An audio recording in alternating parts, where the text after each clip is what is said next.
Hello everyone, welcome back to my YouTube channel. ಮೊದಲಿಗೆ ನನ್ನ ಚಾನಲ್ನ ಇನ್ನೂ ಯಾರೆಲ್ಲ ಸಬ್ಸ್ಕ್ರೈಬ್ ಮಾಡ್ಕೊಳ್ದೆ ನೋಡ್ತಾ ಇದ್ದೀರೋ ಪ್ಲೀಸ್ ಸಬ್ಸ್ಕ್ರೈಬ್ ಮಾಡ್ಕೊಂಡು ನೋಡಿ. ಹಾಗೆ ಈ ವಿಡಿಯೋ ಇಷ್ಟ ಆದರೆ ಒಂದು ಲೈಕ್ ಮಾಡಿ. ಈ ವಿಡಿಯೋನ ಪೂರ್ತಿಯಾಗಿ ನೋಡಿ, ಎಲ್ಲೂ ಸ್ಕಿಪ್ ಮಾಡಬೇಡಿ. ಹಾಗೆಯೇ ನಿಮ್ಮ ಫ್ರೆಂಡ್ಸ್, ನಿಮ್ಮ ಫ್ಯಾಮಿಲಿಗೆಲ್ಲ ಈ ವಿಡಿಯೋನ ಶೇರ್ ಮಾಡಿ. ಇವಾಗ ನಾನು ಮೊದಲಿಗೆ ಬೆಳಿಗ್ಗೆನೇ ದೇವ್ರ ಪೂಜೆ ಮಾಡೋಕ್ಕಂತ ಹೇಳಿಬಿಟ್ಟು ದೇವರಿಗೆ ಹೂವು ತೊಗೊಂಡೋಗೋಣ ಅಂತ ಹೊರಗೆ ಬಂದಿದ್ದೆ. ಹಾಗೆಯೇ ಸ್ವಲ್ಪ ವೀಡಿಯೋ ಮಾಡ್ಕೊಂಡಿದ್ದೀನಿ. ನಿನ್ನೆ ಮಳೆ ಬಂದಿತ್ತು ಸಂಜೆ. ಹೆಂಗಿದೆ ನೋಡಿ ಹೊರಗಡೆ ಎಲ್ಲ. ಬಿಸಿಲು ಕೂಡ ಬಂದಿಲ್ಲ ಇವತ್ತು. ಹಾಗೆಯೇ ಫುಲ್ ಫಾಗ್, ಅಂದರೆ ಇನ್ನೂ ಇದಕ್ಕಿಂತ ಮುಂಚೆ ನಾನು ವೀಡಿಯೋ ಮಾಡೋಕ್ಕೆ ಮುಂಚೆ ನೋಡಬೇಕಿತ್ತು, ಏನೂ ಕಾಣಿಸ್ತಾನೆ ಇರಲಿಲ್ಲ. ಹಾಗಾಗಿ ನಿನ್ನೆ ಮಳೆ ಬಂದಿತ್ತಲ್ವ, ಹಾಗಾಗಿ ಇನ್ನೂ ಬಿಸಿಲು ಬಂದಿರಲಿಲ್ಲ. ಇವಾಗ ನಾನು ಹೂವು ತಗೊಳ್ಳೋಣ ಅಂತ ಬಂದಿದ್ದೀನಿ. ಈ ಹೂವು ನೋಡಿ ಎಷ್ಟು ಚೆನ್ನಾಗಿದೆ ಅಂತ ಹೇಳ್ಬಿಟ್ಟು. ಅದ್ರ ಕಲರ್ ಕೂಡ ಚೆನ್ನಾಗಿದೆ, ಹಾಗೆಯೇ ನೋಡೋಕ್ಕೂ ಕೂಡ ಚೆನ್ನಾಗಿದೆ ಅಲ್ವಾ. ಒಂಥರ ಡಿಫ್ರೆಂಟಾಗಿದೆ ಹೂವು. ಇದು ಕಲರ್ ಕೂಡ ಅಷ್ಟೇ ಒಂಥರ ಅಟ್ರಾಕ್ಟಿವ್ ಕಲರು, ಚೆನ್ನಾಗಿದೆ. ಹಾಗೆಯೇ ನಾನು ಹೂವು ಎಲ್ಲ ತೊಗೊಂಡ್ಬಿಟ್ಟು ದೇವ್ರಿಗೆ ಪೂಜೆ ಮಾಡಿದೆ. ಹಾಗೆಯೇ ಸ್ವಲ್ಪ ನಾನು ಹೊರಗಡೆ ವೀಡಿಯೋ ಮಾಡಿಕೊಂಡೆ ಅಷ್ಟೇ. ಹೂವು ತೊಗೊಳ್ಳೋದು, ಹಾಗೆಯೇ ಹೊರಗಡೆ ಹೆಂಗಿದೆ ಅಂತ ತೋರಿಸಿದ್ದೀನಿ. ಆಮೇಲೆ ನಾನು ನೋಡಿ ದೇವರಿಗೆ ಪೂಜೆ ಕೂಡ ಮಾಡಿದ್ದೀನಿ. ಹೆಂಗೆ ಕಾಣಿಸ್ತಿದೆ ನೋಡಿ.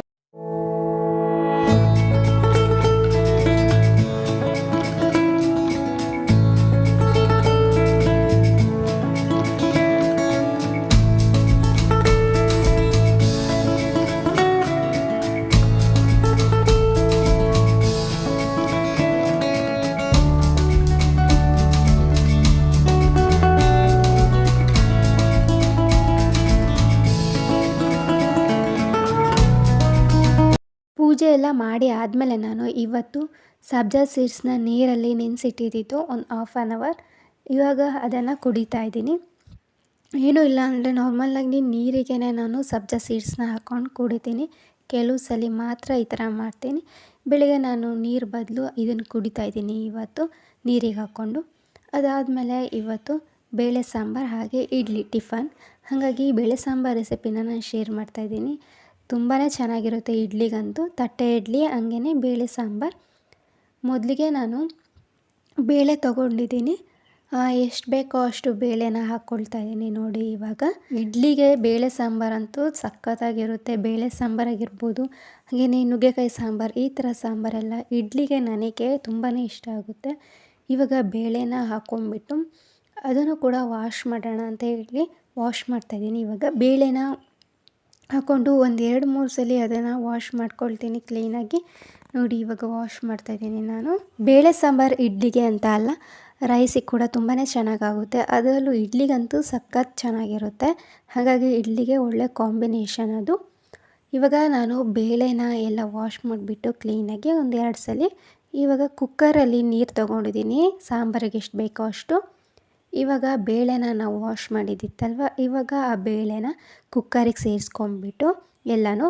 ಇವಾಗ ಅದಕ್ಕೆ 1 ಟೊಮೆಟೊ ಅಥವಾ 2 ಟೊಮೆಟೊನ ಕಟ್ ಮಾಡಿಬಿಟ್ಟು ಸಾಂಬಾರಿಗೆ ಹಾಕ್ಕೊಂಡು, ಆಮೇಲೆ 1 ಈರುಳ್ಳಿನೂ ಕೂಡ ಕಟ್ ಮಾಡಿ ಸಾಂಬಾರಿಗೆ ಹಾಕ್ಕೊಂಡಿದ್ದೀನಿ. ಹಾಗೆಯೇ ಬೆಳ್ಳುಳ್ಳಿ, ಒಂದು 6 ಎಸಳು ಬೆಳ್ಳುಳ್ಳಿ, ಅದನ್ನು ಸ್ವಲ್ಪ ಕ್ರಷ್ ಮಾಡ್ಕೊಂಬಿಟ್ಟು ಇವಾಗ ಹಾಕ್ಕೊಂಡು, ಹಾಗೆಯೇ ಸ್ವಲ್ಪ ಕೊತ್ತಂಬರಿ ಸೊಪ್ಪನ್ನು ಕೂಡ ಕಟ್ ಮಾಡಿ ಇವಾಗ ಸೇರಿಸ್ಕೊಂಡು, ಆಮೇಲೆ ಸ್ವಲ್ಪ ಜೀರಿಗೆ ಕೂಡ 1 ಸ್ಪೂನ್ ಆಗೋಷ್ಟು ಜೀರಿಗೆ, ಒಗ್ಗರಣೆಗೂ ಕೂಡ ಜೀರಿಗೆ ಹಾಕ್ಕೋಬೋದು. ನಾನು ಇವಾಗ ಹಾಕ್ಕೊಳ್ತಾ ಇದ್ದೀನಿ. ಹಾಗೆ ಕರಿಬೇವಿನ ಸೊಪ್ಪು, ಇಷ್ಟನ್ನು ಹಾಕ್ಕೊಂಡು ಕೂಗಿಸ್ಕೋಬೇಕು. ಇವಾಗ ನೋಡಿ ಈ ಥರ ಆಗಿದೆ. ನೀರು ಸ್ವಲ್ಪ ತೆಳ್ಳಗಾಗಿದೆ ಅನಿಸುತ್ತು, ಹಾಗಾಗಿ ಇವಾಗ ಮತ್ತೆ ಕೂಗಿಸ್ಕೊಳ್ತಿದ್ದೀವಿ ಪೌಡರ್ ಹಾಕ್ಬಿಟ್ಟು. ಇವಾಗ ಅದಕ್ಕೆ ಮಸಾಲೆ ಬರುತ್ತಲ್ಲ ಸಾಂಬಾರು ಪೌಡರ್, ಇವಾಗ ಆ ಸಾಂಬಾರು ಪೌಡರ್ನ 2 ಸ್ಪೂನ್ ಆಗೋಷ್ಟು ಹಾಕ್ಕೊಂಡು, ಖಾರದ ಪುಡಿ ಸ್ವಲ್ಪನೇ ಹಾಕ್ಕೊಂಡಿರೋದು, ಯಾಕಂದರೆ ಇದು ಸ್ವಲ್ಪ ಖಾರ ಜಾಸ್ತಿ ಇತ್ತು, ಹಾಗಾಗಿ ಖಾರದ ಪುಡಿ ಸ್ವಲ್ಪ ಜಾಸ್ತಿ ಹಾಕ್ಕೊಂಡಿಲ್ಲ. ಆಮೇಲೆ ರುಚಿಗೆ ಎಷ್ಟು ಬೇಕೋ ಅಷ್ಟು ಉಪ್ಪು, ಇಷ್ಟನ್ನು ಹಾಕ್ಕೊಂಡು ಮತ್ತೆ ಅದನ್ನು ಕೂಗಿಸ್ಕೊಂಡಿರೋದು ಕ್ಲೋಸ್ ಮಾಡಿಬಿಟ್ಟು ಅಷ್ಟೊತ್ತಿಗೆ ಈಚೆ ಸೈಡ್ ಒಗ್ಗರಣೆ ಕೂಡ ಹಾಕ್ಕೊಳ್ತಾ ಇದ್ದೀನಿ. ಮೊದಲಿಗೆ ಸ್ವಲ್ಪ ಎಣ್ಣೆ ಹಾಕ್ಕೊಂಡು ಅದಕ್ಕೆ ಸಾಸಿವೆ, ಆಮೇಲೆ ಸಾಸಿವೆ ಹಾಕ್ಕೊಂಡಾದ್ಮೇಲೆ ಸ್ವಲ್ಪ ಕ್ರಷ್ ಮಾಡಿ ಇಟ್ಕೊಂಡಿರೋ ಬೆಳ್ಳುಳ್ಳಿ, ಹಾಗೆಯೇ ಒಣಗಿದ ಮೆಣಸಿನ್ಕಾಯಿ, ಇವಾಗ ನೀವು ಜೀರಿಗೆ ಕೂಡ ಹಾಕ್ಕೋಬೋದು, ನಾನು ಇವಾಗ ಹಾಕಿಲ್ಲ.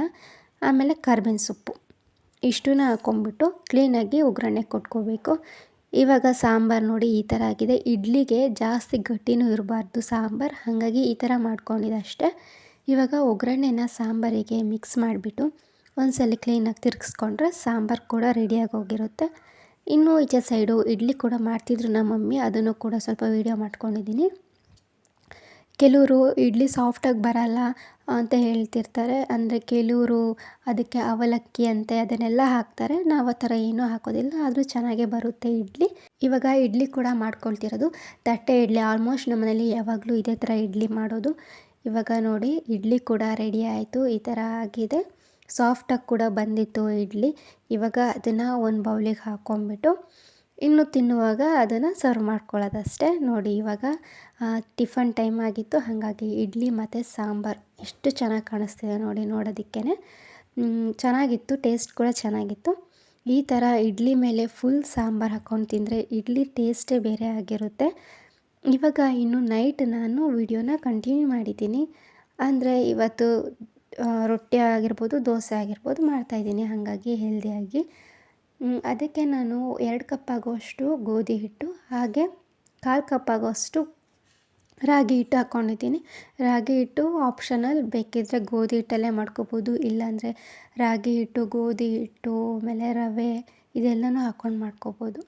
ನಾನು ಇಷ್ಟನ್ನು ಹಾಕ್ಕೊಂಡು ಅದಕ್ಕೆ ನೀರು ಹಾಕ್ಕೊಂಡಿದ್ದೀನಿ ಸ್ವಲ್ಪ, ಹಾಗೆಯೇ ರುಚಿಗೆ ಎಷ್ಟು ಬೇಕೋ ಅಷ್ಟು ಉಪ್ಪು. ಇದಕ್ಕೆ ನಾವು ಆನಿಯನ್, ಹಸಿಮೆಣಸಿನ್ಕಾಯಿ ಇದನ್ನೆಲ್ಲ ಕೂಡ ಸೇರಿಸ್ಕೋಬೋದು. ನಾನು ಸಿಂಪಲಾಗಿ ಮಾಡ್ಕೊಳ್ತಾ ಇದ್ದೀನಿ, ಹಾಗಾಗಿ ಅದನ್ನು ಏನೂ ಹಾಕ್ಕೊಂಡಿಲ್ಲ, ನಾನು ಇಷ್ಟೇ ಹಾಕ್ಕೊಂಡಿರೋದು. ಇವಾಗ ಅದನ್ನು ಕ್ಲೀನಾಗಿ ಮಿಕ್ಸ್ ಮಾಡ್ಕೋಬೇಕು. ನೀರು ಹಾಕ್ಕೊಂಡು ಸ್ವಲ್ಪ ನೀರು ಹಾಕ್ಕೊಳ್ತಾ ಈ ಥರ ಮಿಕ್ಸ್ ಮಾಡ್ಕೋಬೇಕು. ಈ ಥರ ಕನ್ಸಿಸ್ಟೆನ್ಸಿ ಬರಬೇಕು ದೋಸೆ ಥರ. ಇವಾಗ ತವ ಇಟ್ಬಿಟ್ಟು ನಾರ್ಮಲಾಗಿ ನಾವು ದೋಸೆ ಎಲ್ಲ ಹೆಂಗೆ ಮಾಡ್ಕೊಳ್ತೀವೋ ಅದೇ ಥರ ಇದನ್ನು ಕೂಡ ಮಾಡ್ಕೊಳ್ಳೋದಷ್ಟೇ. ಹಂಚಿನ ಮೇಲೆ ಹಾಕಿಬಿಟ್ಟು ಅದಕ್ಕೆ ಆಯಿಲ್ ಹಾಕ್ಕೊಂಡು ಮಾಡಿಕೊಂಡ್ರೆ ರೆಡಿನೇ ಆಗೋಗುತ್ತೆ. ಇವತ್ತಿನ ವ್ಲಾಗ್ ಕೂಡ ಇಷ್ಟೇ. ನೆಕ್ಸ್ಟ್ ವ್ಲಾಗಲ್ಲಿ ಸಿಗೋಣ. Thank you for watching.